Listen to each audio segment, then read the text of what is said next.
بہت دیر ہو رہی ہے، اور بھی کام کرنے ہیں۔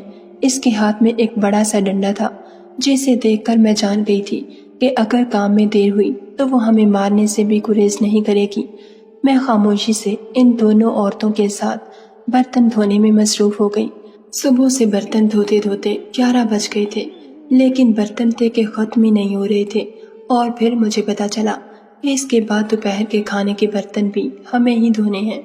مطلب یہ تھا کہ آج کا سارا دن میرا برتن دھوتے دھوتے ہی گزر جانا تھا۔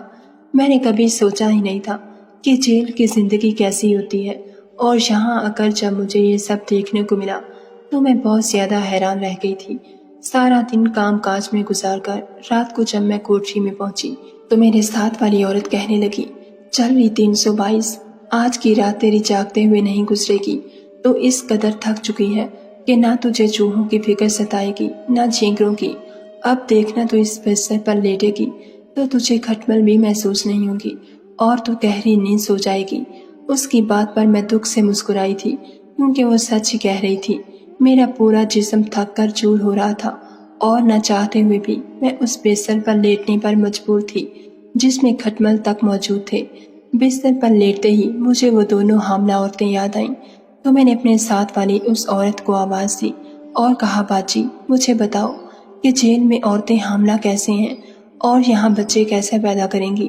میری بات سن کر وہ زور سے ہنس پڑی اور کہنے لگی، تجھے بڑی جلدی ہے حاملہ ہونے کی، تھوڑا انتظار کر لے، تیری باری بھی آ جائے گی، اور جب تو بچہ پیدا کرے گی تو تجھے بھی پتہ چل جائے گا کہ بچہ کیسے پیدا ہوتا ہے۔ اس کی بات پر میں خاموش ہو گئی تو وہ کہنے لگی، سن یہ تو بتا، اتنی کم عمری اور جوانی میں تو ایسا کیا گل کھلا کر یہاں آئی ہے جو تجھے اتنی بڑی سزا ملی ہے؟ اگر وکیل اچھا کرتی تو کبھی جیل آنے کی نوبت ہی پیش نہ آتی۔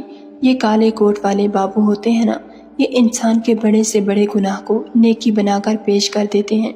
تو نے کیوں نہیں کسی اچھے کالے کوٹ والے سے رابطہ کیا؟ ابھی تیری عمر ہی کیا تھی؟ دیکھنے میں تو 19-20 کی لگتی ہے، اور تو ساری زندگی کے لیے جیل میں آ گئی ہے۔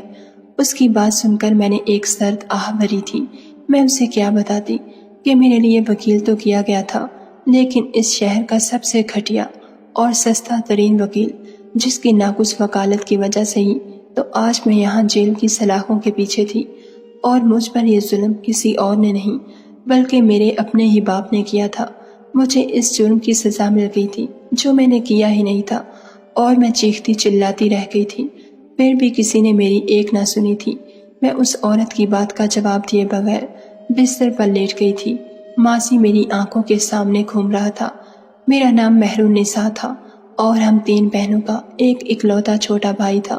میرے ابا کی آنکھوں میں ہم تینوں بیٹیوں کا وجود کھٹکتا تھا، کیونکہ میرے ابا کو بیٹیاں بالکل بھی پسند نہیں تھیں، اور جب تک صرف ہم تینوں بہنیں تھیں انہوں نے اماں کی اور ہماری زندگی اجیرن بنا رکھی تھی۔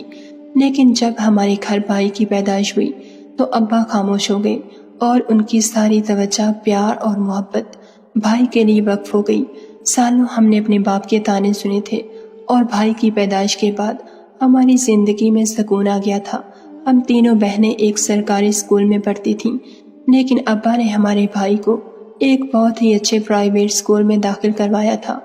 ہم تینوں بہنیں زندگی کے ضروریات کے لیے ترستی تھیں، اور ہمارا بھائی اپنی بڑی سے بڑی خواہش بھی چٹکیوں میں ابا سے پوری کروا لیا کرتا تھا۔ ہم تینوں بہنوں کو پھر بھی اپنے بھائی سے بہت محبت تھی۔ ابا نے اس کا نام شان رکھا تھا، اور وہ واقعی ہم بہنوں کی شان تھا، ہماری آنکھوں کا تارا تھا۔ ہم سب کے اور خاص کر ابا کے بے جا لاڈ پیار نے اسے بہت ہی بگاڑ کر رکھ دیا تھا۔ وہ بہت ہی ضدی اور جھگڑالو ہو چکا تھا۔ گھر سے باہر نکلتا تو کسی نہ کسی بات پر اس کا کسی سے جھگڑا ہو جاتا، بنا لڑائی کیے تو وہ کبھی گھر لوٹ کر ہی نہیں آیا تھا۔ یہ سلسلہ بچپن سے جو شروع ہوا تو وہ 17 سال کا ہو گیا، لیکن پھر بھی اس کے جھگڑے ختم نہ ہوئے۔ گھر میں آئے روز کوئی نہ کوئی اس کی شکایت لے کر آتا، اور ابا اسے سمجھانے کے بجائے شکایت لگانے والے کا جینا مشکل کر دیتے۔ اماں جب شان کو سمجھانے کی کوشش کرتی تو ابا اماں کو یہ کہہ کر مارنے لگتے کہ تجھے تو میرا اکلوتا بیٹا برداشت نہیں، تو بیٹی پر بیٹی پیدا کر کے خوش تھی۔ دن ایسے ہی گزر رہے تھے۔ ایک دن دوپہر کے وقت ہمارے گھر کا دروازہ بجا، اور میں نے دروازہ کھولا تو ایک 23-24 سال کا لڑکا غصے کے عالم میں ہمارے دروازے پر کھڑا تھا اور شان کے بارے میں پوچھ رہا تھا۔ اس کے تیور دیکھ کر مجھے اندازہ ہو رہا تھا کہ شان نے ضرور کوئی بڑا غلط کام کیا ہے، جب بھی وہ لڑکا اتنے شدید غصے میں ہے۔ شان اندر کمرے میں سو رہا تھا۔ میں نے اس لڑکے سے جھوٹ کہہ دیا کہ میرا بھائی گھر پر نہیں۔ وہ پلٹ کر تیز تیز باہر نکل گیا۔ میں نہیں چاہتی تھی کہ کوئی لڑائی جھگڑا کھڑا ہو اور پھر گھر کا ماحول خراب ہو، اسی لیے میں نے یہ جھوٹ کہا تھا۔ لیکن اس لڑکی کی آواز پر شان کی آنکھ کھل گئی تھی۔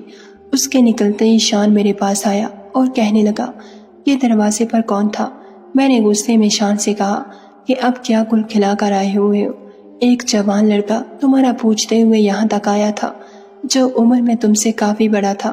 ایسا نہ ہو وہ غصے میں تمہیں کوئی نقصان پہنچا دے۔ اپنے کمرے میں جاؤ اور واپس سو جاؤ۔ میری بات سنتے ہی شان کو اچانک غصہ آ گیا اور کہنے لگا، میں نے چوڑیاں تھوڑی پہن رکھی ہیں کہ کوئی لڑکا میرے دروازے پر آ کر شور مچائے گا اور میں کمزور عورت کی طرح برداشت کر لوں گا۔ یہ کہہ کر اس نے ابا کے دراز سے ریوالور نکالا اور اس لڑکے کے پیچھے پیچھے گھر سے نکل گیا۔ شان کو ریوالور کے ساتھ جاتا دیکھ کر میری چیخ نکل گئی۔ میں نے اماں کو آواز دے کر سارا معاملہ بتایا اور خود بھی اس کے پیچھے بھاگی۔ میں جانتی تھی کہ وہ جذباتی ہے اور غصے میں کچھ بھی غلط کر سکتا ہے۔ وہ لڑکا زیادہ دور نہیں گیا تھا، ہمارے گھر سے کچھ ہی آگے تھا۔ گرمی کی وجہ سے چاروں طرف سناٹا تھا۔ جب تک میں ان کے پاس پہنچی، ان دونوں کے درمیان جھگڑا عروج پا چکا تھا، اور اس سے پہلے کہ میں اپنے بھائی کو کچھ سمجھاتی، گولی اس لڑکے کے سینے میں پے بس ہو گئی تھی۔ خون کا ایک فوارہ بہہ رہا تھا اور میں کبھی اپنے بھائی کو تو کبھی اس خون میں لتھڑے تڑپتے ہوئے وجود کو دیکھ رہی تھی۔ شان کی بھی سیٹی گم ہو گئی تھی۔ وہ روتے ہوئے میرے قریب آیا اور میرے گلے لگ گیا۔ وہ جذبات میں آ کر یہ قدم اٹھا بیٹھا تھا، جبکہ نہ ہی اس کا ایسا کوئی ارادہ تھا اور نہ ہی اس میں اتنی ہمت۔ گولی کی آواز پر ارد گرد کے گھر والے اپنے گھروں سے نکلنا شروع ہوئے تھے اور ابا بھی وہیں پہنچ گئے تھے۔ ہر کوئی حیران پریشان اس منظر کو دیکھ رہا تھا۔ میں نے روتے ہوئے ابا کو ساری بات بتائی تو ابا نے فوراً میرے منہ پر ہاتھ رکھ دیا اور کہنے لگے، مہرو بالکل خاموش ہو جا اور اب دوبارہ یہ بات نہ کرنا۔ محلے والوں نے ایمبولینس کو کال کر دی تھی۔ ایمبولینس اس لڑکے کو لینے آ گئی تھی اور پتہ چلا تھا کہ وہ لڑکا موقع پر ہی دم توڑ گیا تھا۔ پولیس کو بھی اطلاع پہنچ گئی تھی، لیکن پولیس کے آنے سے پہلے ہی ابا نے مجھے پہلے سے کہہ دیا تھا کہ اپنے بھائی کا نام نہیں لینا۔ ابا نے سب کو یہی کہا تھا کہ وہ لڑکا میرا عاشق تھا جو مجھ سے ملنے کے لیے آیا تھا۔ میں نے محبت کے نام پر اس سے کافی پیسے لیے تھے اور اب اس سے جان چھڑانا چاہتی تھی، لیکن جب وہ نہ مانا تو میں نے غصے میں اسے گولی مار دی۔ ابا کی یہ کہانی سن کر جہاں محلے والے دنگ رہ گئے تھے، وہیں میرے قدموں تلے سے زمین نکل گئی تھی۔ ابا اپنے اکلوتے بیٹے کو بچانے کے لیے مجھے قربان کرنے کا فیصلہ کر چکے تھے۔ میں نے ابا سے کہا کہ مجھ پر یہ ظلم نہ کریں، میں نے کوئی گناہ نہیں کیا، لیکن ہم تینوں بہنوں کی زندگی سے زیادہ ابا کو شان کی زندگی عزیز تھی، اسی لیے ابا نے مجھے پولیس کے حوالے کر دیا تھا اور مجھے کہا تھا کہ میں شان کے خلاف کوئی بیان نہ دوں۔ ابا خود شہر کا بہترین وکیل کر کے مجھے آزاد کروا لیں گے، اور میں بے وقوف اپنے سگے باپ کی باتوں میں آ گئی تھی۔ جب ابا نے کبھی ہماری ضروریات پر توجہ نہ دی تھی تو وہ مجھے آزاد کروانے کے لیے شہر کے بہترین وکیل کو کیسے ہائر کر سکتے تھے؟ میں جیل کی سلاخوں کے پیچھے تھی اور میں نے ابا کی باتوں میں آ کر اس جرم کا اعتراف کیا تھا جو جرم میں نے کیا ہی نہیں تھا۔ میرے اقبال جرم نے کیس کو بالکل سیدھا سادہ اور آسان بنا دیا تھا۔ مقدمہ عدالت میں چلا، ابا نے ایک سستے سے وکیل کا انتخاب کیا اور بہت آسانی سے ہم یہ کیس ہار گئے اور مجھے عمر قید کی سزا مل گئی۔ میرا وہ باپ جس پر مجھے بڑا مان تھا، اس نے مجھے مٹی میں رونڈ ڈالا تھا اور اپنے بیٹے کا ہاتھ پکڑ کر کمرہ عدالت سے ایسے نکل گیا تھا جیسے مجھے پہچانتا بھی نہ ہو۔ میری اماں تو پہلے ہی ابا کے آگے مجبور تھی۔ اب نہ جانے ابا نے ایسا کیا کہا تھا کہ اماں ایک دفعہ بھی نہ ہی مجھ سے ملنے آئی تھی اور نہ ہی ہماری کوئی بات ہوئی تھی۔ میں اپنے بھائی کے جرم کی سزا کاٹنے کے لیے جیل چلی آئی تھی۔ میں دن رات اپنی ماں اور بہنوں کو یاد کرتی تھی۔ اگر میرا باپ اپنے بیٹے کے لیے مجھے یہاں پہنچا سکتا تھا تو وہ میری دونوں باقی بہنوں کے ساتھ بھی کچھ بھی کر سکتا تھا، اور یہی سوچ کر میری جان نکلتی تھی۔ اور اس جیل میں آنے کے بعد تو جو کچھ مجھے دیکھنے کو مل رہا تھا وہ سب میری توقعات سے کہیں زیادہ بدتر تھا۔ انہی سب سوچوں کے درمیان مجھے کب نیند لگ گئی پتہ ہی نہ چلا، اور جب صبح آنکھ کھلی تو دوبارہ سے کاموں کا وہی سلسلہ شروع ہو گیا۔ دن ایسے ہی تیزی سے گزرنے لگے اور مجھے یہاں رہتے رہتے 4 مہینے گزر گئے۔ ان 4 مہینوں میں کوئی مجھ سے ملنے کے لیے نہیں آیا تھا، البتہ جیل میں عورتوں کا حاملہ ہونا اور بچوں کی پیدائش کا سلسلہ جاری تھا۔ اور پھر پورے 4 مہینے بعد مجھ پر یہ راز کھلا کہ جیل میں رہنے والی عورتیں کیسے حاملہ ہو رہی تھیں اور ان کے بچے کیسے پیدا کروائے جاتے تھے۔ ایک رات میں اپنی کوٹری میں سونے کے لیے آئی تو وہی عورت جو اس جیل میں بڑی بنی ہوئی تھی آدھی رات کو میری کوٹری میں آئی اور مجھے خاموشی سے اپنے ساتھ چلنے کے لیے کہا۔ میں اس کے پیچھے پیچھے چل پڑی۔ اس نے ایک چور دروازے سے مجھے جیل سے باہر بھیج دیا اور مجھے پتا چلا کہ مجھے ایک رات کے لیے کسی بڑے آدمی کے پاس بھیجا گیا ہے۔ وہ پوری رات میں نے کانٹوں پر گزاری تھی کیونکہ اپنی مرضی کے خلاف مجھے وہ سب کچھ کرنا پڑ رہا تھا جو میں سوچ بھی نہیں سکتی تھی۔ مجھے بلیک میل کیا گیا تھا کہ اگر یہ بات میں نے کسی کو بھی بتائی تو مجھ پر ہی الزام لگا دیا جائے گا کہ میں نے جیل سے بھاگنے کی کوشش کی ہے۔ پتہ نہیں کون کون اس سب میں شامل تھا، لیکن وہ رات میں جیل سے باہر گزار کر صبح ہونے سے پہلے واپس لوٹی تھی اور پھر یہ سلسلہ ایسے ہی چلنا شروع ہو گیا اور دوسرے ہی مہینے میں حاملہ ہو گئی۔ میں حاملہ ہوئی تو میری اس روز روز کی اذیت سے جان چھوٹ گئی، لیکن میں نے اس بات کو اچھی طرح محسوس کیا تھا کہ میرے حاملہ ہونے کے بعد مجھے جیلر سے چھپایا جانے لگا تھا۔ وہ عورت بڑی چالاکی سے مجھے ہمیشہ جیلر کی نظروں سے دور رکھتی، مجھ سے ملنے کے لیے کوئی آتا ہی نہیں تھا اور یہ بات پورے جیل کو معلوم تھی۔